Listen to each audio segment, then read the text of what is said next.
Starfighter is so cool because of the story. The gameplay, the detail, immersion. It really does reward you. The sense of being there. Starfighter's a fun game. We were all waiting to see what episode 1 was going to be about. Once we got a chance to really take a look at the script and evaluate it, we saw Starfighter, and this vehicle was in several scenes, including a large battle scene. It came out naturally. You looked at it and said, that section can make a great game. We have quite an intricate greenlight process that involves marketing, sales, development guys, the person whose idea it was in the first place. They spend several days in a room hammering things out. After a period of several months, if everyone is happy, then we will give that product a green light and start spending money and building a team around it. George is involved early on. He wants to make sure that nothing conflicts. He has a PlayStation 2 and he likes to see what we do. We start with a high concept. Sell the company on that high concept. It's sort of like a movie pitch. You never end up building exactly what you design. You're trying to build a good starting point that everybody can understand and they can work off of. Our role is, first and foremost, to produce fun and exciting games, to create compelling stories and characters and situations that the fans can enjoy and that add to the greater mythos. Starfighter is a space combat simulator. The player is flying ships around, both in space and terrestrial environments, blowing things up.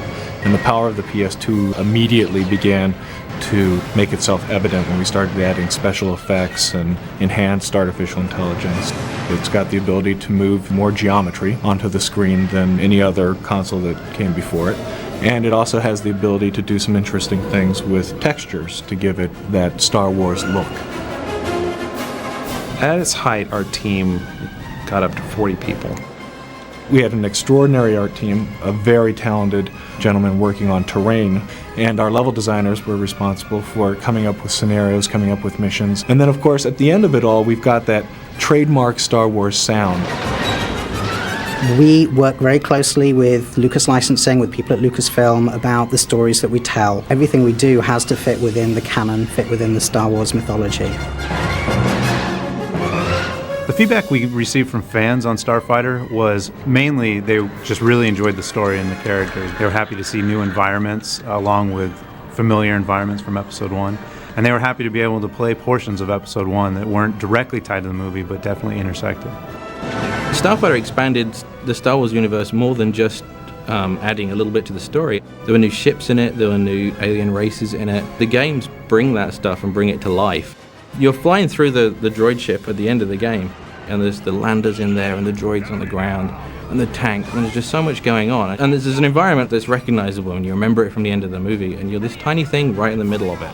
You want to complete the mission. You want to say, right, I know I've got to chase after this guy, but you also want to sort of cruise around and go, oh, look down there. Because of the success of Starfighter, we're going to do a sequel, so it's tied directly into the Episode 2 plot.